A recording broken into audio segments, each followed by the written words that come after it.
앞에 보시면 요 신용카드 소득공제 같은 경우에는 하나 아셔야 되는 게 총 급여액의 25%를 초과하셔야 돼요.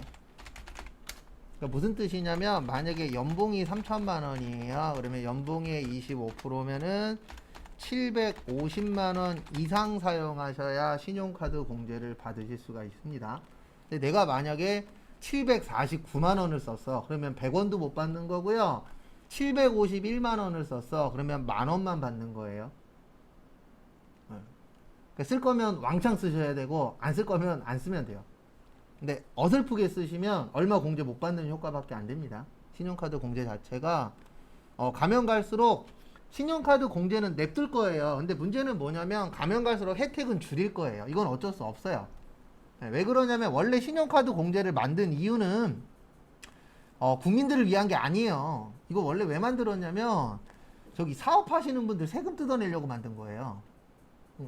근데 그냥 국민들한테 쓰세요 그러면 안 쓸 거잖아요. 그러니까 혜택을 일부 주는 거죠. 그러니까 모든 게 다 똑같아요. 이 혜택 주는 이유는 있어요. 근데 그게 무조건 한쪽을 위한 게 아니에요. 그래서 국민들을 위해서 만든 것도 있지만 그거보다는 이제 국가에서 이 사업하시는 분들이 세금 덜 낸다라는 걸 알잖아요. 그러면 금액을 오픈을 시켜야 되는데 오픈하라 그러면 사업하시는 분들 오픈 안 하잖아요. 그래서 이제 만든 것 중에 하나가 신용카드 공제예요. 그래서 신용카드로 얼마 쓰는지 데이터를 뽑았어요. 그래서 이제 궁금한 게 뭐였냐면 현금으로 과연 얼마나 파나. 그래서 만든 게 현금 영수증이에요. 그래서 우리 현금으로 쓰면 현금 영수증 받으려고 노력하잖아요. 왜요? 공제 받으려고. 어쨌든 25% 넘게 쓰셔야 됩니다. 그러니까 만약에 연봉 3천만 원 받는 사람이 3천만 원 받는 사람이 신용카드로 뭐 2천만 원을 썼어. 이럴 수 있잖아요. 그러면 기본적으로 2천만 원에서 얼마 빼고 시작하는 거예요? 750만 원 빼고 시작하는 거예요. 그러면 1250만 원에 대해서만 신용카드 공제가 해당이 되는 겁니다. 1250만 원을 다 빼는 게 아니에요. 좀 이따 몇 프로 빼는지도 나와요. 거기 밑에 보시면 신용카드는 15%, 전통시장이나 대중교통은 40%, 현금영수증하고 체크카드는 30%, 그 다음에 책 사거나 신문 사거나 공연 보거나 박물관 가거나 미술관 가면은 몇 프로 빼줘요? 30%. 이런 식으로 이제 공제를 해줍니다. 그러니까 만약에 순수하게 신용카드로만 2천만 원을 썼다라고 치면 여기에 15%만 인정되는 거예요. 그러면은 어디 갔냐? 계산기. 1250만 원에 15% 하시면 187만 5천 원의 효과가 나타나는 겁니다. 근데 여기에다가 또 하나 더 곱해요. 세율이라는 걸 곱해요.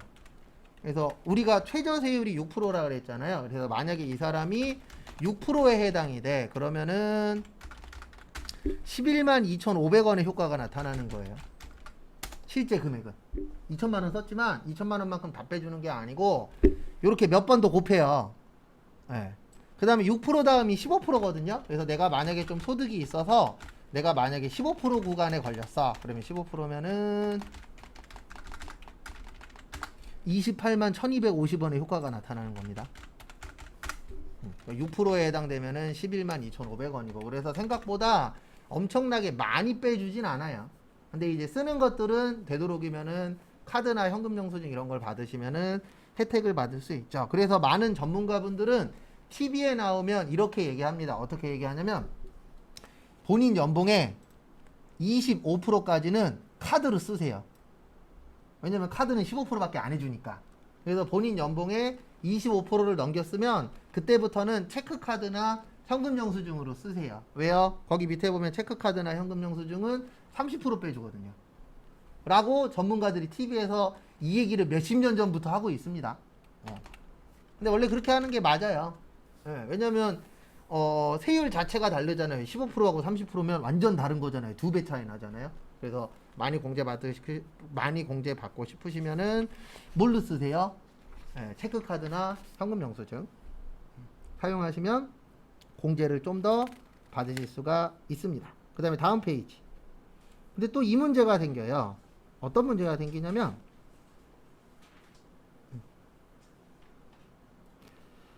거기 388페이지 보시면 박스 안에 보시면은 소득공제 계산이라고 있거든요. 거기 보시면 저기에다가 밑줄 좀 쳐주세요. 어디에다 밑줄 치시냐면은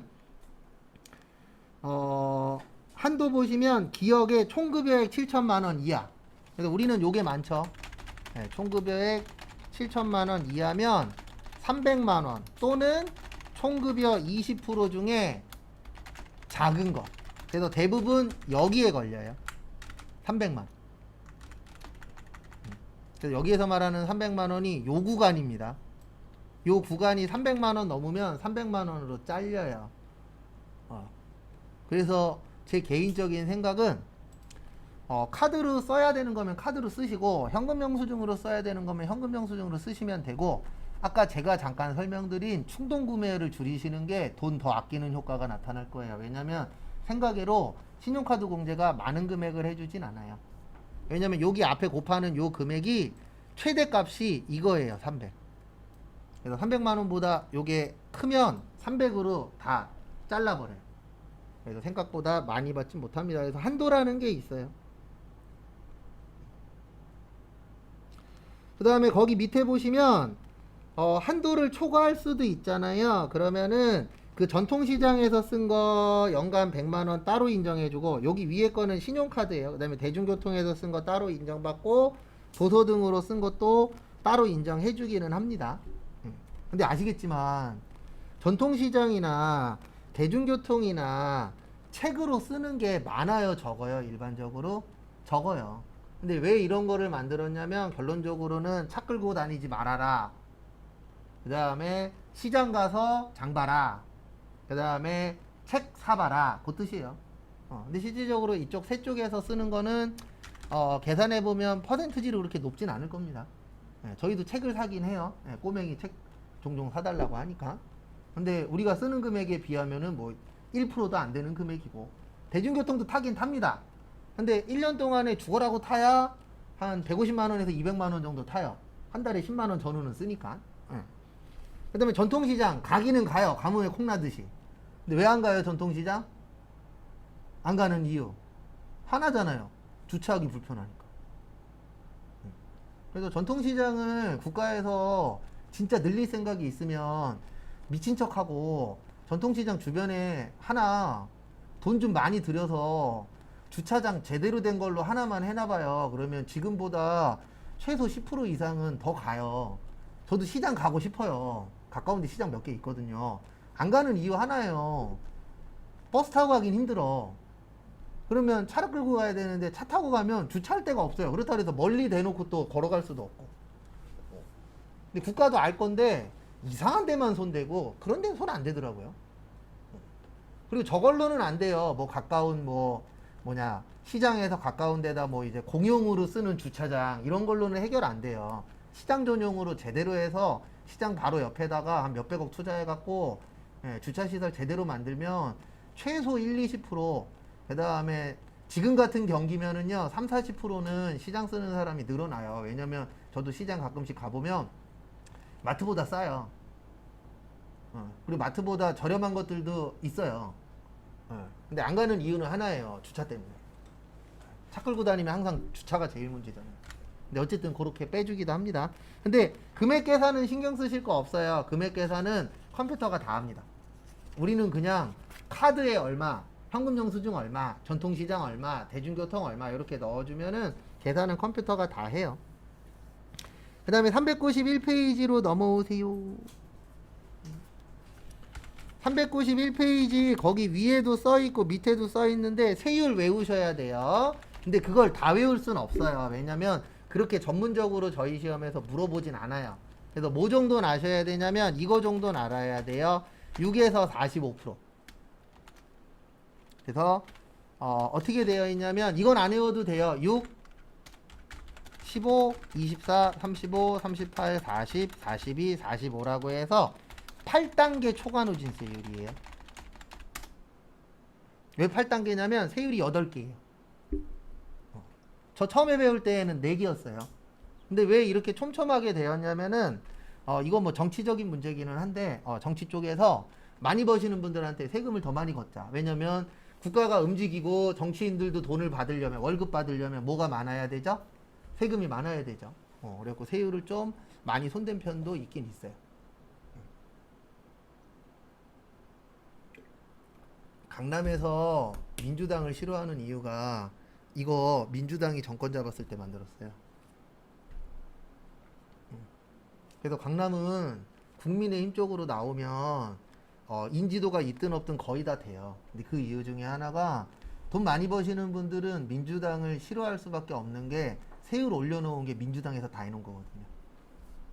그래서 요거는 민주당 대통령인 시절에 만들긴 했는데 참고로 우리나라 세율이 그렇게 높은 편 아니에요. 뭐 맨날 뭐 세금 많이 낸다 뭐 난리 부르스를 치는데 뉴스에서 그거에 비해선 세금을 많이 냈다라는 건 맞아요. 뭐는 맞냐면 아직 우리나라가 복지국가가 아니잖아요. 그래서 돈 많이 버시는 분들이 받는 복지에 비해서는 세금을 많이 내는 건 맞는데 우리나라에서 그 전 세계적으로 봤을 때의 세율이 아주 높은 나라는 아니에요. 왜냐면 아직 복지 자체가 아주 좋게 되어 있지는 않기 때문에. 그래서 결론은 뭐냐면 세율은 계속 오를 거예요. 왜냐면 복지국가가 목표잖아요. 모든 나라는. 그러면 우리나라도 복지국가 하려면은 세금이 더 필요하기 때문에 세율은 올릴 건데 일단 요건 알고 계셔야 돼요. 6에서 몇 프로까지 있다고요? 45%까지. 그리고 45% 정도 내실 거면요. 한 15억에서 20억은 받으셔야 됩니다. 그러니까 연봉으로 봤을 때 못해도 한 달에 1억은 넘어야 돼요. 한 달에요. 1년이 아니고. 그래서 45% 걸리시는 분 몇 명 안 돼요. 우리나라 인구로 봤을 때 1%도 안 됩니다. 당연히 0.00 몇 프로 되는 사람은 45%에 걸려요. 그리고 대다수의 연예인 중에서 탑급이라고 얘기하는 사람들은 거의 다 45%에 걸립니다. 그래서 우리가 부러워하는 사람들 있잖아요. 누구 나와갖고 TV에서 뭐 한 달에 얼마를 벌었더라는 등 해갖고 금액이 좀 크신 분들은 거의 다 요쪽에 걸린다라고 보시면 돼요.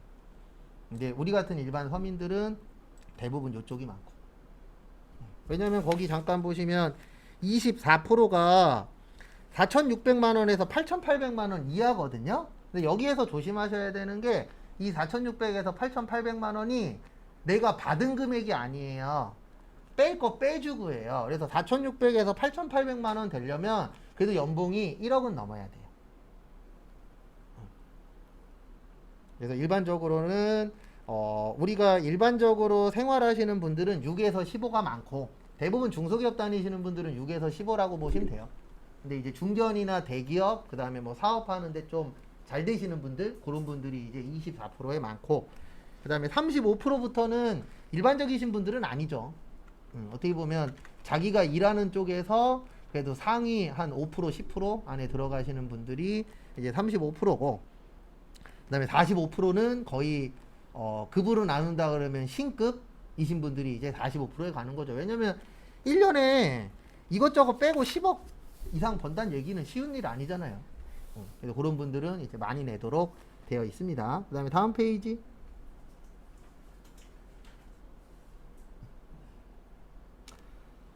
거기는 특별히 보실 거 없고요. 393페이지 잠깐 볼게요. 393페이지 보시면 근로소득 세액공제라고 있어요. 그래서 제가 저번 주에 이 얘기했죠. 근로소득자는 유리지갑이라 그랬습니다. 근데 왜 유리지갑이라고 하냐면 내가 받는 돈을 회사에서 국가에다가 다 신고하기 때문에 너 한 달에 얼마 벌어 이거를 국가가 다 알아요. 근로소득만 있는 분들은. 그래서 근로소득자한테는 혜택을 줘요. 그래서 두 가지 혜택 주는데 뭐냐면 그 중에 하나가 근로소득 소득공제라 있고 그 다음에 근로소득 세액공제라 그래서 두 번 빼줘요.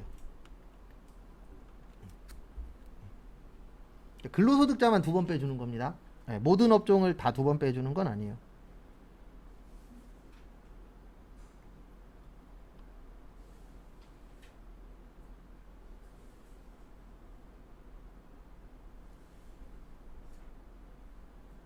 그래서 참고하시고요.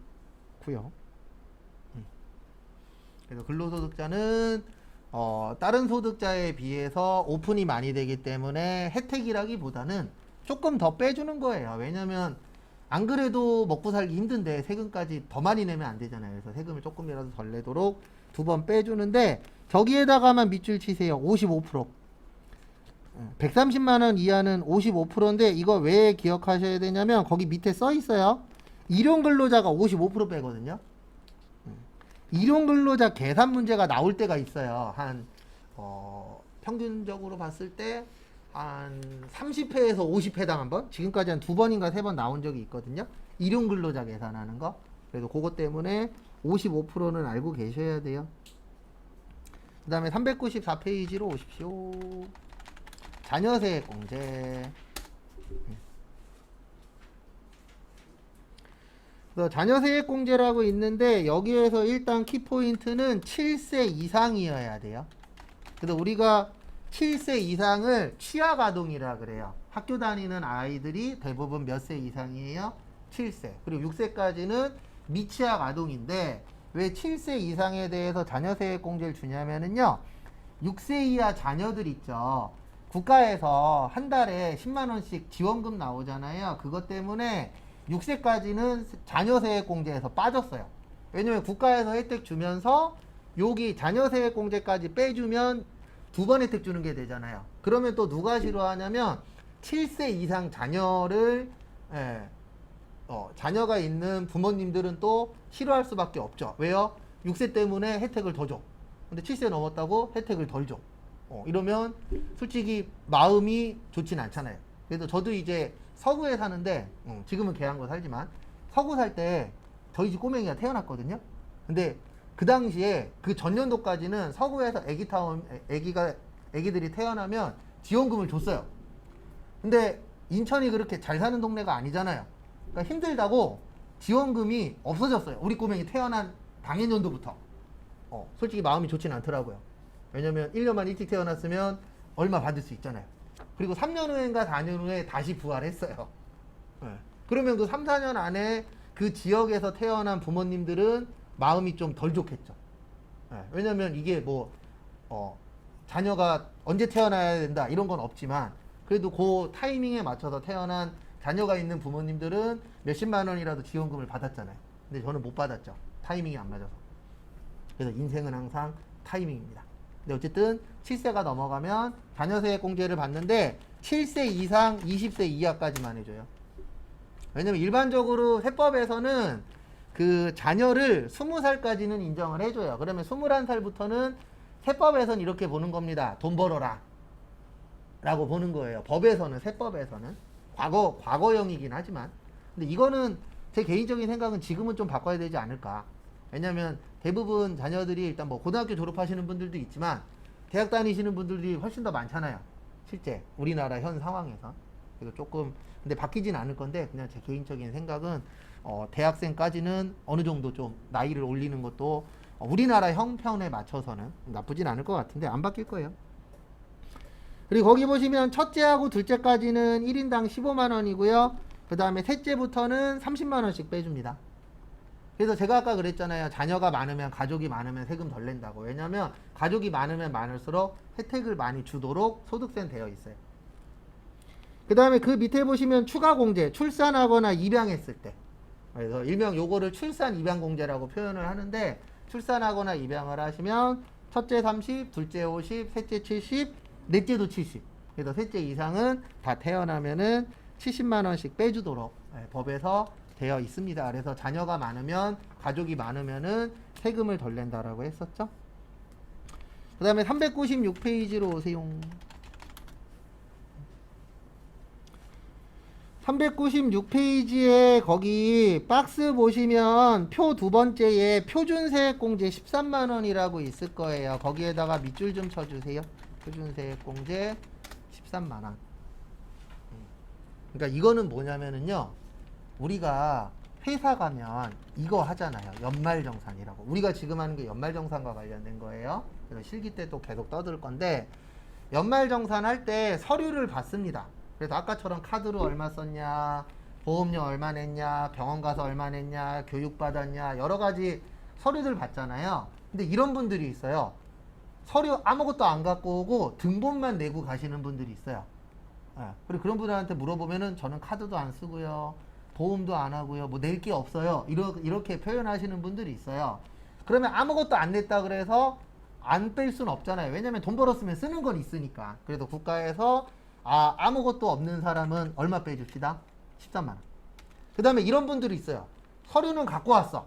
그래갖고 서류를 프로그램에다 넣어봤더니 11만 원 나왔어. 그러면 그 사람들도 최저로 13만 원은 무조건 빼도록 되어 있어요. 그래서 표준으로 빼주는 금액이다. 그래서 뭐라 그래요? 표준 세액공제라고 합니다. 그래서 서류를 안 갖고 오거나 아니면은 서류를 냈는데 계산해봤더니 13만 원보다 적게 나올 수도 있잖아요. 그러면 무조건 13만 원은 빼주도록 되어 있습니다. 요거는 만약에 나오면 이론에 내요. 실기에는 낼 수가 없어요. 구조상. 그 다음에 397페이지 보험료 세액공제. 거기 옆에다 이렇게 써주세요. 나이 동그라미, 소득 동그라미. 이건 실기 때 아주 지긋지긋하게 쓸 겁니다. 왜냐면 이거 기억 못하시면 실기 못해요.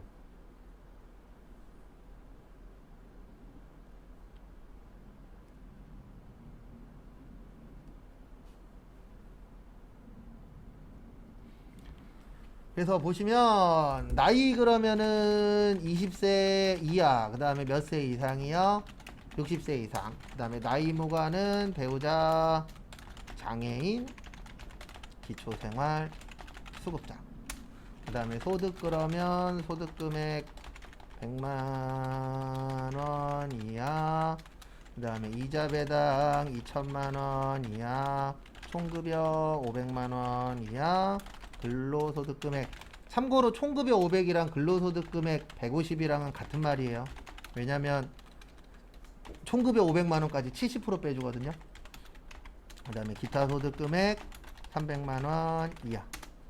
그래서 보험료는요, 자녀 나이가 21살이 되면 보험료 내고 있어도 인정 못 받아요. 몇 세까지 되니까? 20살까지. 그리고 만약에 부모님 모시고 계시는데 부모님 연세가 58세셔. 그러면 공제 못 받아요. 몇 세 넘으셔야 돼요? 일단 60세. 그래서 나이 먼저 봐야 되고, 그 다음에 돈 벌고 계신다. 그러면 공제 못 받습니다. 그래서 이런 식으로 구별하는 연습을 앞으로 할 거예요. 그리고 보험료 같은 경우에는 피보험자가 중요해요. 그러니까 우리가 보험 그러면 대표적으로 이건 알고 계셔야 돼요. 저도 예전에 몰랐는데, 보험 그러면 계약한 사람을 무슨 자라 그래요? 계약자. 그 다음에 보험에 해당되는 사람을 피보험자라고 해요. 그래서 대부분, 저도 그렇고 여기 계신 분들도 대부분 보험에 계약이 되어 있으면 대부분 계약자는 어머님일 확률이 높아요. 왜냐면 미성년자일 때 들은 보험들 있잖아요. 그런 것들은 대부분 계약자는 어머님이에요. 피보험자는 나예요. 이대로 두면 나중에 보험 관리하기 힘들거든요. 그래서 한번 확인을 해보세요. 계약자하고 피보험자가 다르면 계약자가 대부분 어머님이라 그랬잖아요. 그러면 계약자가 어머님으로 되어 있으면 엄마 손잡고 보험회사 가서 이거 맞춰 놓으세요. 계약자 피보험자를 다 내 이름으로. 이거 안 해놓으면요, 나중에 보험 관련돼서 알아볼 때 되게 불편해요. 저도 예전에 그래갖고 어머니 손잡고 쉬는 날, 보험회사 가서 평일날 쉬는 날, 보험회사 가갖고 다 바꿔놨거든요. 이거 안 바꾸면은 보험회사에 전화해갖고 뭐뭐 알려달라 그러잖아요. 그러면 이건 계약자랑 피보험자랑 달라서 못 알려드려요. 이런 것들이 생겨요. 그래서 저도 몇 번 보험회사에 전화했는데 뭐는 알려주고 요건 안 된대. 근데 왜 안 돼요? 물어봤더니 계약자랑 피보험자랑 다르면 못 알려주게 되어 있는 것들이 있대요. 그래갖고 그런 부분들이 생기기 때문에 지금 수업 들으시는 분들은 다 이제 미성년자 아니잖아요. 그러면 대부분 본인이 내시는 분들이 많을 거고, 그런 분들은 꼭 보험회사 가셔서 바꿔놓으시는 게 좋아요. 안 그러면 나중에 진짜 급하게 뭐 알아볼 때 못 듣는 경우가 생길 수도 있어요. 그래서 저는 저번에 가갖고 싹 다 바꿔놨죠. 다 내 이름으로. 그거 참고만 하시고. 그래서 피보험자가 보험 혜택 받는 사람이에요. 그래서 보험 혜택 받는 사람이 21살이야. 그러면 보험료는 안 돼요. 왜냐면 요 동그라미의 뜻이 확인하란 뜻이에요. 그래서 나이 확인해봤더니 21살이네 자녀가. 그러면 공제 100원도 못 받습니다. 그래서 그 해당되는 사람이 나이가 몇 살이냐, 소득이 있냐, 거기에 따라서 달라지고요. 그 다음에 거기 밑에 보시면 장애인 전용 보장성 보험료는 15% 해주고, 일반 보장성 보험료는 몇 프로 빼줘요? 12% 빼줘요. 그리고 시험에 나오진 않는데 100만원 한도예요. 얼마 한도라고요? 100만원 한도예요. 그래서 만약에 내가 보험료로 우리 가족 거 1년치 다 계산해봤더니 300만원이 나가네. 그래도 100만원만 해주는 겁니다. 근데 이거는 각각 100만 원이에요. 각 100만 원. 그래서 저기 뭐지? 일반 보험 100만 원이고 그 다음에 장애인 보험 100만 원에서 최대 200만 원까지 받으실 수 있어요. 근데 우리 집에는 장애인뿐이 없다. 그러면 최대 얼마까지 받을 수 있는 거예요? 100만 원까지. 근데 제가 알기로 뭐 저희 집도 그래요. 네, 저희 집도 저 혼자 내는 것만 해도 연 400이 넘어가니까. 네, 그럼 이제 와이프하고 꼬맹이과까지 하면 500 가까이 나가거든요. 보험료로 1년에. 네, 500을 내도 얼마에서 잘리는 거예요? 100만 원에서. 그래서 보험료 많이 내시는 분들은 오해하시는 분들이 있어요. 보험료 공제 받으니까 많이 빼줄 거야. 아니에요. 100만 원에서 무조건 잘려요. 그리고 아까 12%라 그랬잖아요. 그럼 100만 원에 12%니까 대부분 가정이 12만 원만 공제 혜택을 받는 거예요. 얼마를 내든 상관없이. 그래서 원래 이런 분들이 있어요. 어떻게 해야 연말정산 많이 받을 수 있어요? 라고 물어보시는데 연말정산 많이 받으려면 분산 투자하셔야 돼요. 카드도 써야 되고 현금 영수증도 써야 되고 지금처럼 보험도 들어야 되고 그 다음에 398페이지 보세요. 네. 아프기도 해야 돼요. 왜냐면 무슨 공제 받아야 되니까요. 의료비 세액공제. 의료비 세액공제는 3% 초과하셔야 돼요. 총급여에. 그러니까 아파야 되는데 내가 만약에 연봉이 3천이야. 그러면 3천만 원에 3%면 90만 원이거든요. 의료비 세액공제를 받으시려면 3% 초과해서 아프셔야 돼요. 만약에 2%만큼 아팠어. 그러면 100원도 못 받아요. 그래서 뭐 기준 금액이 있습니다. 그래서 아까 카드는 25% 이상 써야 된다 그랬잖아요. 25% 초과해서. 그것처럼 의료비는 총급여의 몇 프로 초과해서 아프셔야 돼요? 3%. 근데 의료비의 가장 큰 특징은요. 나이도 상관없고 소득도 상관없어요. 다 해줘요. 안 되는 몇 가지 내용 빼놓고는 나이 소득 상관없이 다 해줍니다. 근데 이렇게 많이 오픈한 이유는 뭐라고요? 병원한테 세금 많이 거두려고. 왜냐면 병원이 중요하기도 하지만 요즘 병원들의 특징 아세요? 특히 좀 크게 하는 병원들 있잖아요. 크게 하는 병원들의 특징들이 뭐냐면 최근에 다 증축했습니다. 병원을 다 크게 늘리고 있는 추세예요. 그 이유는 뭐예요? 돈 잘 버니까. 돈 진짜 잘 벌어요. 과거에도 잘 벌긴 했지만 최근에 돈 진짜 잘 벌었어요. 큰 병원들 특히. 그래서 저도 보면 제 주변에 있는 대형 병원들 보면 그전에도 그랬지만 계속 증축하고 있어요. 그러니까 병원을 하나 더 사든가 병원을 하나 더 지어요. 네, 그거 늘려요. 그럼 결론은 뭐예요? 장사가 잘 되니까 늘리는 거 아니에요. 장사 안 되면 늘렸다가 망할 테니까. 그래서 앞으로 대형 병원들은 더 커지지 않을까. 그래서 주변에 있는 대형 병원들 대부분 보면 최근 3, 4년 동안에 증축하고 있어요. 네, 새로 건물을 짓든가 아니면 옆에 있는 건물을 사갖고 병원으로 만들든가. 네, 뭔가 좀 대형화가 더 되고 있는 그런 추세더라고요. 그 다음에 거기 보시면 의료비 공제에서 일단 알고 계셔야 되는 게 총급여 3% 넘어야 되고 나이하고 소득 상관없고요. 그 다음에 이건 안 돼요. 미용 목적 성형수술 안 되고 그 다음에 건강증진식품 무조건 안 돼요. 왜냐하면 건강증진식품은 의료행위가 아니에요. 그래서 우리 광고 보다 보면은 이거는 의료가 아닙니다 막 이런 식으로 표현하는 것들이 있잖아요. 그게 왜 그러냐면 의료냐 의료가 아니냐에 따라서 법에서 적용되는 것도 다르거든요. 그래서 의료행위 같은 경우에는 사람 목숨이 달려있기 때문에 다른 거에 비해서 좀 더 법이 세요. 그래서 좀 강화되어 있는 것들이 좀 있어요.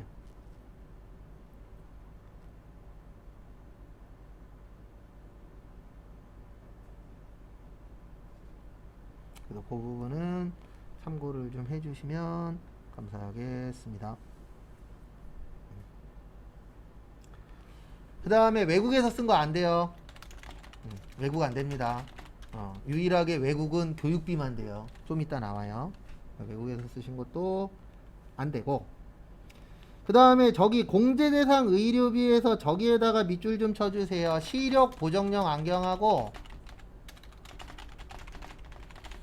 콘택트 렌즈 있거든요. 예, 요거는 1인당 50만원까지 가능합니다. 왜냐면 우리 안경이나 이런 거 쓰잖아요. 예, 그런 거 쓰시면은 1인당 얼마까지 된다고요? 50만원인데 미용 목적 안경은 안 돼요. 미용 목적 안경 뭐냐면 연예인들이나 아니면 이렇게 지나다니시는 분들 보면 안경은 펜은 있는데 알 없는 분들 있죠. 예, 그런 분들은 안 됩니다. 왜냐면 의료 행위는 아니잖아요. 미용 목적으로 안경 끼고 다니는 거. 그래서 연예인들 보면은 간혹가다 TV에서 이렇게 손가락 2개 해갖고 눈에다 찔러 보잖아요. 그러면 알 없는 분들이 있어요? 없어요? 있죠. 그건 안 돼요. 그래서 요 문구가 중요해요. 시력 뭐요? 보정용이어야 돼요. 콘택트 렌즈도 똑같아요. 콘택트 렌즈도 시력 보정용으로 안경 대신 렌즈 끼시는 분들이 있잖아요. 그런 건 해당이 되는데 미용 목적으로 칼라 렌즈 끼시는 분들이 있어요? 없어요? 있죠. 특히 연예인 분들 그런 건 안 됩니다. 왜냐면 그건 의료 행위가 아니기 때문에. 그 다음에 앞으로 중요한데 실손보험금은 제외해요. 그래서 대부분 실손보험 들고 있죠. 네. 그래서 실손보험금은 제외입니다. 그러니까 뭐냐면 내가 만약에 보험 의료비로 100만 원이 나왔어요. 근데 실손보험에서 70만 원 받았어. 그러면 30만 원만 되는 거예요. 왜냐면 실손보험까지 이게 혜택을 줘버리니까 어떤 문제가 생기냐면은 하나 가지고 2번 혜택 받는 게 되잖아요. 실손보험금도 받고 의료비도 빼고. 그래서 이런 부분은 인정 못하겠다. 그래서 한 2년인가 3년 됐어요. 그렇게 오래되진 않았어요. 그래서 실손보험료는 빼고 인정을 하겠다. 그래서 그거 좀 봐두시고, 그 다음에 이제 산후조리원 됩니다. 산후조리원 되는데 7천만 원 이하여야 되고요. 200만 원까지 돼요. 근데 저 이거 누가 만들었는지 모르겠는데 이거 만드신 분 실태 파악 안 하고 만든 거예요. 결혼해서 자녀 가져보신 분들 아시겠지만 저는 산후조리원에서 하진 않았는데 산후조리원 제일 후진데도 200은 받아요. 창문 하나 있다고 230달러 그러던데. 창문 없으면 200. 창문 하나 있으면 뭐 230. 이것도 저렴한데 얘기하는 거예요. 서울 강남 같은 데는 막 500만 원, 1000만 원짜리도 있어요. 산후조리원이. 그래서 제가 봤을 때 이거 만드신 분이 옛날 생각하고 금액을 정한 것 같은 약간 그런 느낌? 요즘 200만 원짜리 보기 힘든데. 어쨌든 200만 원까지는 빼줍니다. 산후조리원 가시면. 근데 연봉이 얼마보단 적어야 돼요? 7천만 원이에요. 대부분 그 근로소득자 관련돼서는 7천만 원이 기준이에요. 이자 배당 같은 경우에는 2천만 원이 기준이에요. 그래서 7천만 원 넘으면 이제 고소득자로 보는 거죠. 법 자체에서. 그래서 7천만 원이라는 거 참고하시고. 그 다음에 거기 밑에 보시면은요. 일반 의료비, 특정 의료비 거기 밑에 보시면 디귿에 보시면 미수가 및 성청성 이상화, 그 다음에 난임시술비 요것도 공제가 됩니다. 근데 왜 되냐면은 우리나라 현재 가장 큰 문제 중에 하나가 출산이잖아요. 그래서 출산 관련돼서 필요한 부분에 대해서는 계속 의료비 공제로 넣어주고 있어요. 근데 대부분 이제 아기들 관련된 것들 이런 것들은 앞으로 더 늘어날 것 같은데 현재는 어쨌든 난임시술비랑 그 다음에 미수가들 많잖아요. 그래서 인큐베이터 같은 거 들어가죠. 미수가 같은 경우에 이제 그런 경우에 이제 혜택을 주는 거를 늘리고 있어요. 근데 어쨌든 최근에 발표한 거 보고 놀래긴 했죠. OECD 가맹국 중에선 당연히 꼴찌고 전 세계에서도 거의 밑바닥이에요. 출산율이 0.58인가? 로 발표 났잖아요. 그러면 거의 저도 예전에 잘못 알고 있었는데 이게 출산율이 이 정도는 돼야 현재를 유지할 수 있대요. 전 1이라고 생각했거든요. 모를 때에는. 근데 뉴스에 한번 어떤 사람이 나와서 얘기해 주는데 한 1.5에서 2는 돼야 현재 인구를 어느 정도 유지할 수 있대요. 근데 지금 0.5잖아요. 그러면 인구가 줄어드는 속도가 어떤 거예요? 무지막지하게 빠른 거예요. 그래서 저번 주엔가 뉴스에 나왔잖아요. 도봉구에 있는 고등학교 하나 2년 후에 없어진대요. 그것도 서울이에요. 서울 도봉구에 있는 고등학교가 없어진대요. 왜 없어지냐 그랬더니 6년 전에는 240명이 1학년으로 입학을 했는데 요번에 올해 1학년이 45명이 들어왔대요. 네, 그러면 반토막이 아니잖아요. 거의 4분의 1토막 난 거죠. 근데 거기에다가 12명은 전학 가고 그래서 33명 남았대요. 그래서 현재 2학년이 졸업하는 2년 후에 그 33명은 인근에 있는 고등학교로 다 가는 걸로 확정돼서 3년 후에 없어진다고. 근데 이게 서울이 시작이잖아요. 서울에서 그런 일이 일어나면 이제 지방 같은 경우에는 그게 좀 더 빠르지 않을까. 어쨌든 문제는 심각합니다. 그 다음에 400페이지 교육비. 그리고 계산하는 건 신경 쓰지 마세요. 왜냐면 계산은 컴퓨터가 할 거고 우리가 해야 되는 건 뭐냐면 이거 넣어도 돼. 이거 입력하면 안 돼. 구별하는 게 시험이에요. 그래서 넣어도 되는 거 금액 해갖고 입력만 해주면 계산은 컴퓨터가 다 합니다. 교육비 세액공제인데 교육비 세액공제에서 일단 아셔야 되는 건 나이는 상관없고요. 돈 벌면 안 돼요. 근데 왜 나이는 상관없냐면 우리 이건 알잖아요. 딴 건 몰라도 뭐는 아냐면 대학교 가는 자녀들이 많잖아요. 근데 그 자녀들이 20살보다 많잖아요. 맞죠? 대학교 4년 다니면 다 20살 넘잖아요. 네, 그러니까 이거 나이로 하면은 돈 나가는 거에 비해서 혜택을 못 받기 때문에 왜냐면 우리가 제일 돈 많이 나갈 때가 언제예요? 저 때잖아요. 대학생 때. 그래서 나이는 상관없고 돈만 안 벌면 됩니다.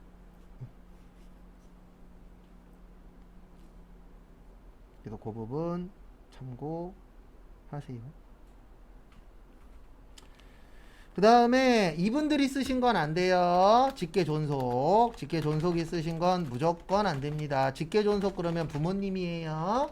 부모님이 요즘 교육받으시는 분들이 있어요? 없어요? 있어요. 대표적으로 이제 초등학교, 중학교, 고등학교 못 나오신 부모님들이 많아요. 과거에는, 현재는 아니지만. 그 과거에 교육에 좀 이제 목마르셨던 분들은 요즘 이제 초중고 그 졸업장 받으려고 공부하시는 어르신들이 계세요. 그런 분들은 이제 본인 돈으로 한 건 되는데 자녀가 지원해준 돈에 대해서는 교육비 공제를 못 받도록 되어 있어요. 그래도 결론은 본인 돈으로 교육 받으시라. 법에서는 일단 그렇게 되어 있습니다. 그 부분 참고하시고. 그 다음에 여기에서 알고 계셔야 되는 게 직계존속 안 되고요. 그 다음에 저기 뭐냐 교복구입비 있죠. 교복구입비는 1인당 50만원까지 돼요. 교복구입비 1인당 50되고 그 다음에 현장체험학습비 있거든요. 현장체험학습비 뭐 학교에서 어디 놀러가거나 뭐 그런 경우 있잖아요. 예. 그럴 경우에는 1인당 30만원까지 돼요. 그리고 다 이하예요. 제가 혹시 이하 안 쓰면 다 이하라고 생각하세요. 이하.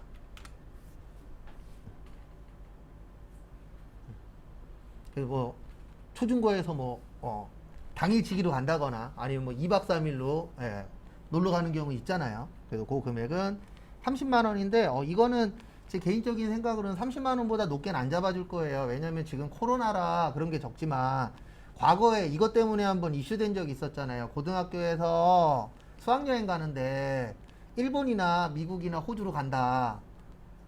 그러면 이제 어떤 문제가 생기냐면 돈이 있는 집들이야 당연히 보내겠지만 돈 없는 일반 서민들은 금액이 너무 커서 못 보내는 집들도 있어요, 없어요?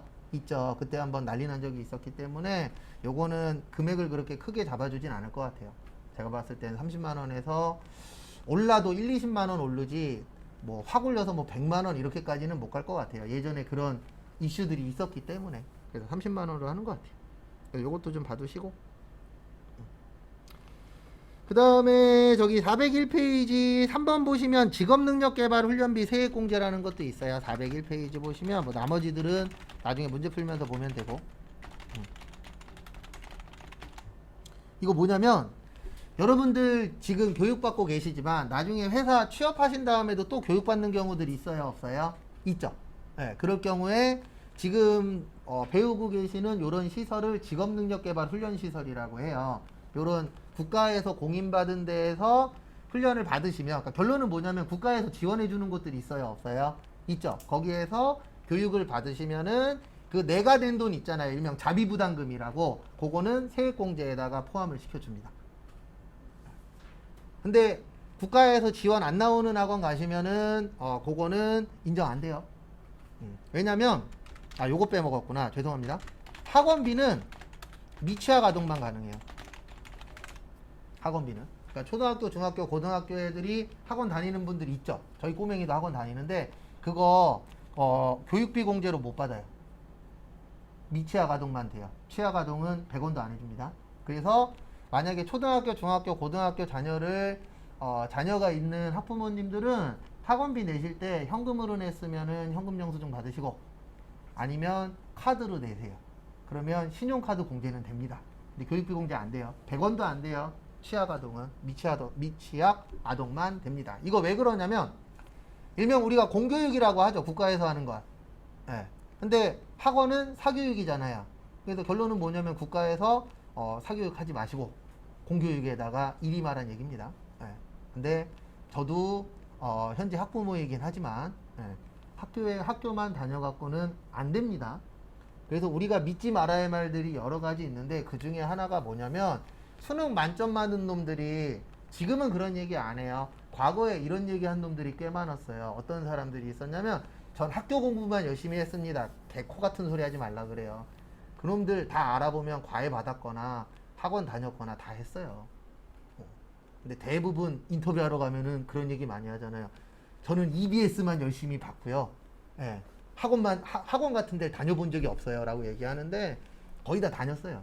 그래서 요즘에는 그것도 있더구만요. 저도 그거 보고 충격은 아니었고 그럴 수 있을 거야 라고 생각은 하는데 만점 받은 애 있잖아요. 그러면 학원에서 대형 학원들 있죠. 거기에서 딜 들어온대요. 자기 학원 다녀서 만점 받았다라고 얘기해달라 그러면 등록금이나 뭐 지원해주겠다 이런 식으로 딜하는 경우들도 실제 있다 그러더라고요. 왜냐면 홍보로는 최고잖아요. 우리 학원 다녀갖고 수능 만점 받았대. 그러면 홍보로는 짱이죠. 그래서 직접 다닌 애들도 있지만 만약에 안 다닌 애들 중에서 섭외하는 경우도 있다 그러더라고요. 근데 등록금 내준다 그러면 그까짓 거 하면 되잖아요.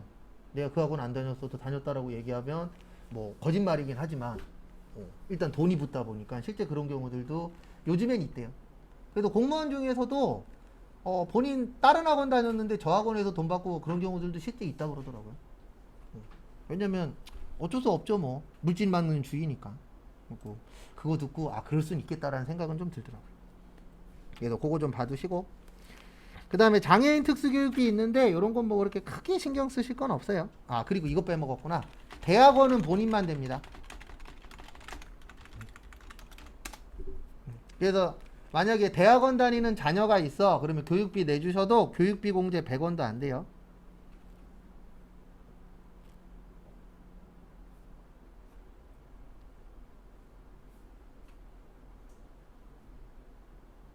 그래서 대학원은 본인만 됩니다. 그래서 일반적으로 초등학교, 중학교, 고등학교, 대학교까지는 학교에다 내는 돈들 있잖아요. 그거는 인정은 되는데 대학원은 누구만 된다고요? 본인만. 그리고 유일하게 국외 교육비 가능해요. 딴 거는 국외 들어가면 다 안 돼요. 보험료도 안 되고 의료비도 안 되고 신용카드 안 되고 다 안 되는데 유일하게 외국 관련된 거는 교육비만 됩니다. 근데 이거 된 이유 중에 하나가 아마 아시는 분도 계실 건데 요즘엔 좀 조용하지만 과거 IMF 시절에 유행하던 용어가 하나 있어요. 기러기 아빠라고. 기러기 아빠가 뭐예요? 본인은 대한민국에서 돈 벌고 이제 배우자분하고 자녀분들은 외국 유학 보냈었던 분들 한참 유행했잖아요. 그래서 그때 이제 외국 교육비도 인정을 해주자라는 이슈가 됐었죠. 왜냐면 그 사연 들어보면은 진짜 구구절절하거든요. 그래서 그 당시에 이제 요 국외 교육비가 생겨서 유일하게 외국에서 되는 건 교육비밖에 없어요. 그래서 외국 나가서 만약에 내가 아팠어 병원 갔어 의료비 안 돼요. 외국 나가서 카드 쓰시는 분들이 있어요 없어요? 있죠? 100원도 못 받습니다. 법에서 인정 안 해줘요. 그래서 외국은 무조건 누구만 된다고요? 교육비만 가능합니다. 그거 참고하시고 그러니까 이런 식으로 제가 계속 설명드릴 거예요. 그럼 그거 가지고 이제 구별하는 연습을 할 겁니다. 그 다음에 잠깐만 쉬었다가 35분에 조금 남았거든요. 그거 마무리하고 그 다음에 이제 내일부터는 실기 나가면 될 것 같아요. 그래서 잠깐만 쉬었다가 보도록 하겠습니다.